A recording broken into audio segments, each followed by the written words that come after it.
Thank you so much for a very generous introduction, Mr. Ho. Very good morning to all of you.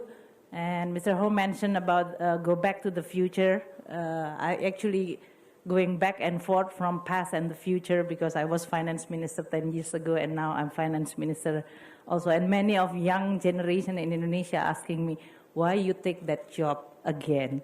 So it's actually for me, it's quite a very difficult question to answer.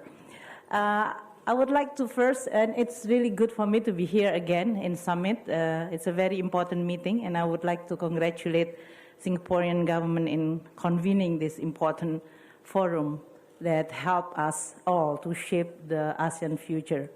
It is also opposite for all of us to meet here in Singapore, as it's known as a country with a very spectacular progress. It's just every time you just visit Singapore, you find so many innovation. Even they created a forest, which is in Indonesia, we try to protect, not to gone, but they are creating a botanical garden and all those things, which is amazing.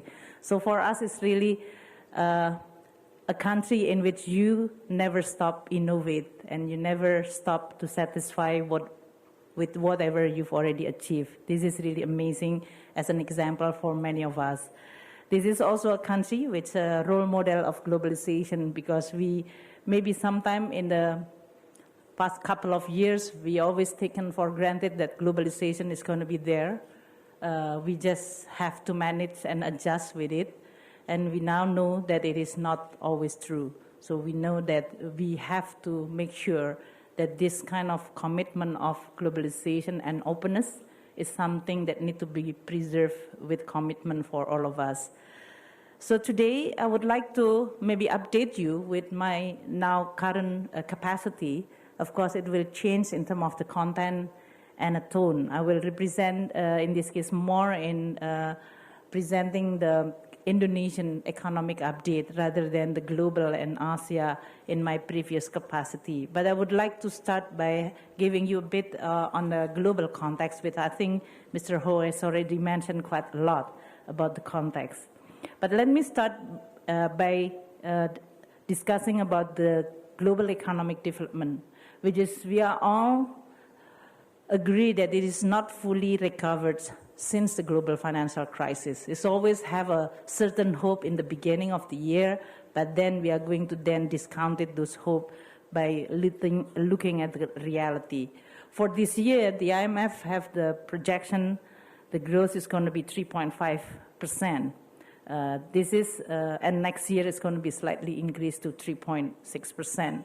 What is worrying is that not the level of growth, but what is behind those growth that's supporting those, the global economic activity.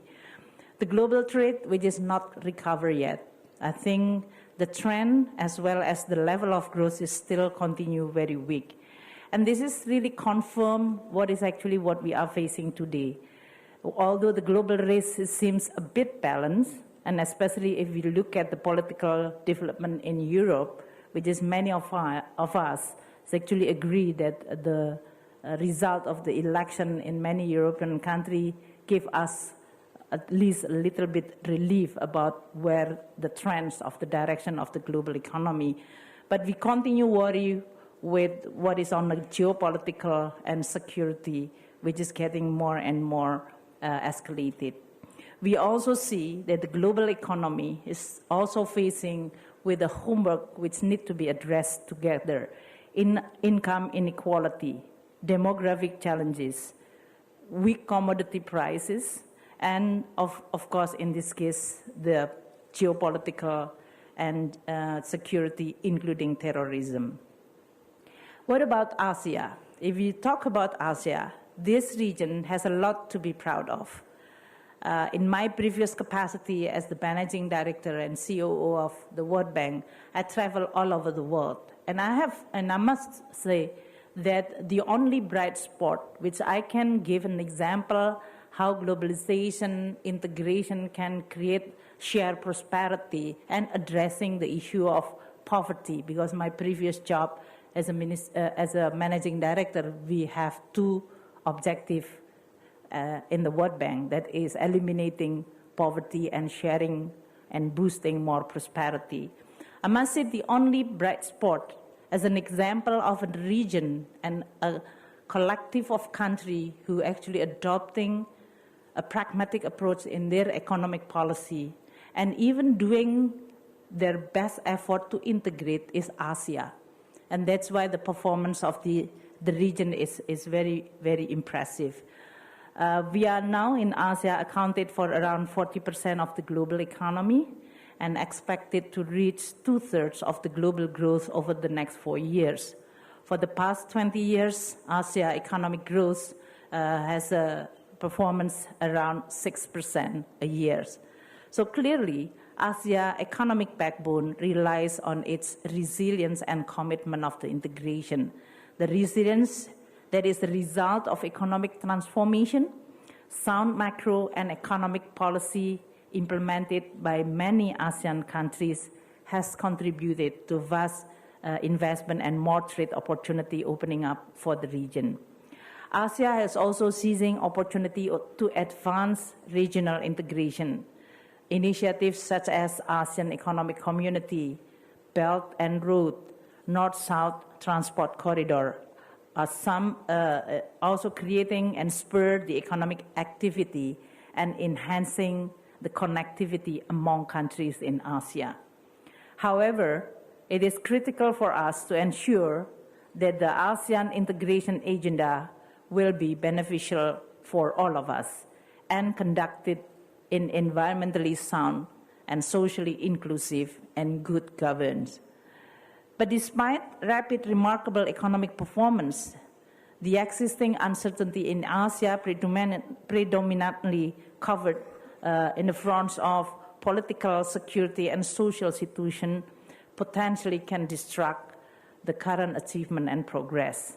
As we can see, the escalation tension in Asia region, including the environmental issue, the mass migration crisis triggered by conflict, dangerous weapon tests, and higher inequality are critical challenges that need to be comprehensively addressed. For the global environment, economic pressures such as volatile capital flow, financial tightening, and a more inward-looking policy from major economy may also pose to the region's prospect. So let me now go down to Indonesia. Like many other countries around the world, Indonesia as an open economy has also been affected by global economic challenges. Our export, and especially the commodity export, although that is not the most dominant but still important, has experienced slow pace of recovery due to low demand, especially from our main traditional partner. Fortunately, for Indonesia, if you compare with many other commodity producer country and commodity exporting country, Indonesia has a better economic fundamental and have diversified the economy. Various reforms that we have done and continue to do have made our economy stronger in facing economic shock. Supported by strong commitment to economic reform, a sustainable growth prospect remain intact in Indonesia. In the past 10 years, the Indonesian economic growth is among the top 3 in the G20 members country. Indonesia would like to see economic growth to stand at around 5.1% this year and increase further to 5.4% next year. To support this figure, we, the government of Indonesia, has enacted the economic policy packages to improve national industry competitiveness. We are also supporting and continue to improve our export and investment to generate economic growth. As of now, Indonesia has launched 15 policy packages, which is spreading through various sectors. Those reform packages will maintain and will achieve some fruitful results, such as increase in the trend on investment. This is especially true when our financial sector also suffering from the commodity price shock in the past 3 years and now recover very robustly. The investment growth is around 12.7%, which is contributed by the foreign direct investment growing at 10.6%, and the domestic direct investment, which is growing at around 16.9%. Indonesia also adopting fiscal and monetary policy, which have a very sound framework. Our fiscal policy, a credible, sound, and yet supportive in order for us to achieve a high and better quality and inclusive growth. The balance of payment remains very strong and continues enjoying a trade surplus. Indonesia now has accumulated the new record of the foreign exchange reserve of 126 billion, which is equivalent to 8.7 months of our import. From international perspective, in this case, Indonesia has achieved quite a position which is long-waited and long overdue. That is, we achieved the investment grade by 3 major rating agencies with a stable and positive outlook. Indonesia government will create a policy in order to attract more direct investment in Indonesia, especially in a key priority area. Indonesia strives to accelerate infrastructure development since we believe that infrastructure sector is the backbone of prosperous economy. Indonesia has made infrastructure as its highest priority and clearly reflected in our policy direction as well as our policy framework.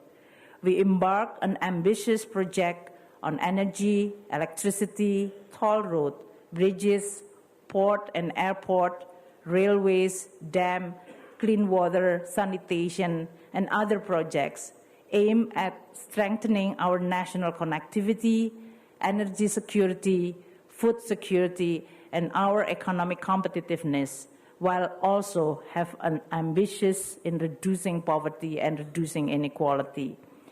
Clearly, financing is a critical aspect that will determine our success in achieving our goal. That's why we recognize that the government-owned funding will not be adequate, will only provide it around 40% of the financing need. The government of Indonesia, therefore, encourages all the participation, state-owned enterprises, as well as private sector in order to filling the financing gap. Therefore, we support development of attractive and feasible public-private partnership scheme by improving legal, economic, and institutional framework. The government of Indonesia has released several incentive policy, including the Project Preparation Fund, Viability Gap Facility, Certainty of Repayment, with the latest policy on simplification of land acquisition process and land fund. This significantly overcome one of the main bottlenecks and reduce the project construction time in Indonesia. If you look at Singapore and you fly only 1 hour from here to Jakarta or other part of Indonesia, you will see that this is a big country with 257 million population, mostly young demographic, growing middle class. We have thousands of islands, so the need of infrastructure is not a luxury for Indonesia. This is a need for us to really build Indonesia more equally across the region. We will proactively supporting various financing options in providing infrastructure financing. For example, we develop financing mechanisms such as infrastructure bond that not only enable direct participation of private sector, but also addressing the problem of liquidity mismatch affected by the long-term nature of infrastructure. We also deregulate in order to conduct a more simplification of procedure and investment licensing and harmonizing of investment policy between central and local government. As I said again and again, Indonesia is a big country. We have 34 provincial area and more than 500 district, cities, and municipality in Indonesia. This is a country in which the coordination between national government and local government is a challenge, but with the leadership of President Jokowi and his own experience as a mayor of small city, becoming a mayor or governor of Jakarta, and then become an Indonesian president, he has all the understanding of this complexity of coordination, but have a strong determination to overcome this kind of challenge. So put simply, we Indonesia is going to invite all parties in order to develop this country, which is among the brightest spots in Asia. At this point, the role of government is setting a good framework both for the non-state actor, for example, like state-owned enterprise, and especially private sector, in order to participate in our development. In closing, I would like to reiterate that the ASEAN region has a lot of potential and opportunity. Indonesia in this region is one of the important countries that we would like to contribute to the positive story of Asia. We will continue playing an active role as a member country of ASEAN, as well as global community, in order for all of us to be able to maintain the direction of good globalization, a more inclusive globalization that will benefiting many countries, that will addressing the issue of those who left behind, and especially have a policy which is designed in a way that we are going to be able to continue maintaining an openness, while at the same time have a policy that makes sure the benefit of opening up the economy will be enjoyed by all the population. Thank you very much.